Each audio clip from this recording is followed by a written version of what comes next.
आज हमारे पास रिपोर्ट है नेपाली गोरखाओं के लिए खुशी की खबर है। कहा जा रहा है कि एक दफ़ा फिर से नेपाली गोरखा अब इंडियन आर्मी के अंदर शामिल होने जा रही है। चलिए इसके बारे में आपके साथ रिपोर्ट शेयर करते हैं और आपको बताते हैं कि क्या सच में नेपाली गोरखा एक दफ़ा फिर से इंडियन आर्मी के अंदर शामिल होने जा रहे हैं। क्या सच है ये बात, इस रिपोर्ट को देखेंगे। इंडियन मीडिया का रिपोर्ट है, फिर आपके साथ डिटेल से बात करते हैं। नेपाल के गोरखा अब फिर से इंडियन आर्मी को ज्वाइन करने के लिए इच्छा जता रहे हैं। अब आप सोच सकते हैं कि इसके कारण क्या हो सकते हैं और इनके कारणों पर विचार करना जरूरी भी है, क्योंकि गोरखाओं ने ही ऐसा कहा था कि हम नहीं आना चाहते इंडियन आर्मी के अंदर, और इसके साथ साथ नेपाल की गवर्नमेंट ने भी ये कहा था कि हम नहीं भेजेंगे अपने सैनिक।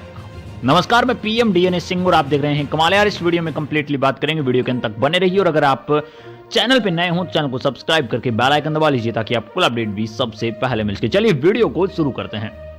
दोस्तों, कारण आप सभी को पता है, अग्निवीर के कारण ही कहीं ना कहीं ये चीजें देखने को मिली थी हमें कि जो नेपाल के गोरखा थे वो नहीं आना चाहते थे, नहीं ज्वाइन करना चाहते थे इंडियन आर्मी को, क्योंकि उन्हें उसमें कोई भी इंटरेस्ट नहीं था। 4 साल की जॉब, और वो भी परमानेंट नहीं, एक तो बात, दूसरी बात शहीद का दर्जा नहीं, और तीसरी बड़ी बात की पेंशन भी नहीं, और आगे की जॉब भी सिक्योर नहीं।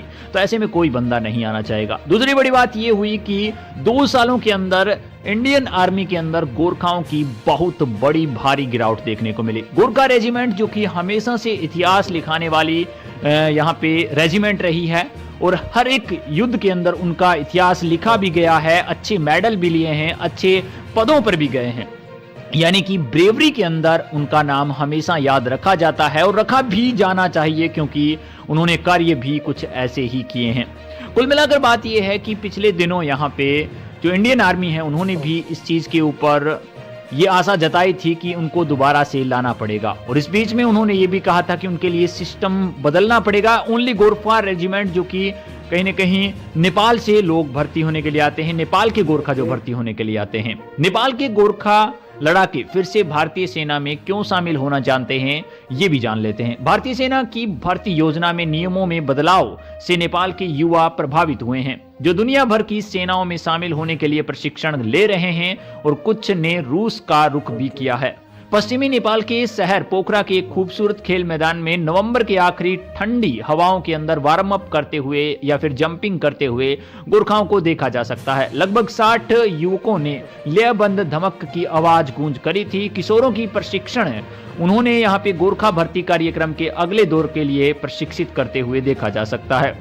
आपको बता दूंगी, नेपाल के एक कस्बे से आने वाले 19 वर्षीय शिशिर भट्टराई सैल्यूट गोरखा प्रशिक्षण केंद्र के मैदान में प्रशिक्षण लेते हुए यहाँ पे दिखाई देते हैं। कुल मिलाकर बात यह है कि जो नियमों में बदलाव किया गया है इंडियन आर्मी के द्वारा, मैंने पहले भी ऐसा अंदाजा लगाया था और मैंने बताया भी था कि हाँ, नियमों में बदलाव किए जाएंगे, क्योंकि उन्हें पता है गोरखाओं के बिना आर्मी अधूरी है। और इस बात में हमें बिल्कुल भी संदेह नहीं होना चाहिए कि गोरखाओं के बिना हम क्या हैं और क्या नहीं हैं। हमारे इतिहास के अंदर हमेशा से ये चीज चलती आई है कि गोरखा जब तक थे, जब तक हमारा अच्छा कुछ चलता था, या फिर हम कह सकते हैं कि हमारे लिए बहुत बढ़िया चीजें थी उस समय, लेकिन गोरखाओं के जाने के बाद कुछ चीजें बदली हैं और उनको वापस लाना जरूरी है। और ऐसा ही यहाँ पे देखने को मिल रहा है, जो कि बहुत ही ज्यादा बेहतरीन कहीं ना कहीं काम करा है गोरखाओं ने भी वापिस आने का, और दूसरी ओर कहीं ना कहीं हम कह सकते हैं इंडियन आर्मी ने जो नियमों में बदलाव किए हैं उनसे भी।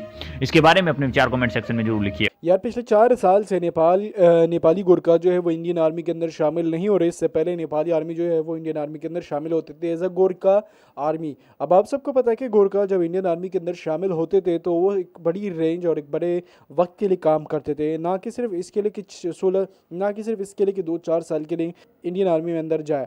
इंडियन आर्मी ने एक नया प्रोग्राम लॉन्च किया था 2020 के टाइम, 2019-20 के टाइम पे, जिससे जितने भी नेपाल से लोग जाते थे इंडियन आर्मी के अंदर काम करते थे, नेपाली गोरखा काम करते थे, तो उनकी मुद्दत टाइम के जो है उसको कम किया गया। अब हुआ कुछ यूँ कि इंडियन आर्मी जो है वो ये चाहती थी कि नेपाली गोरखा काम तो करे, लेकिन हम उन गोरखाओं को काम पे रखें जो कि बहुत ही अच्छा काम करते हैं, बहुत ही आगे की तरफ जाते हैं, तो उनको हम पहले सफ पे रखें, जिससे हम कुछ ऐसा एक्सपेक्ट ना करें कि भाई कोई हमारे आर्मी के अंदर कुछ मसला हो। मतलब जैसे कि अगर हम इंडिया से 100, अब जैसे कि इंडिया ये चाहता था कि हम नेपाल से 100 आर्मी को रिक्रूट तो कर ले, उसमें से हम 2-3 साल तक उनको प्रैक्टिस दे, ट्रेनिंग ले, और उसके बाद हम रिज़ल्ट देके, तो रिज़ल्ट अगर ऐसा अब रिज़ल्ट के अंदर जो 20% लोग हैं हम उनको रख के बाकी 80% लोगों को जाने दें। मतलब ये 20% उनमें से 100 में से 20 लोग जो है वो आर्मी के जवान हैं जो कि बिल्कुल मजबूत ताकतवर है, तो उसको अपने आर्मी के अंदर 16 साल के लिए रख दे, बाकियों को सिर्फ 3-4 साल के लिए रख के, और फिर पेंशन वगैरह भी नहीं दे, उसको एक फंड दे के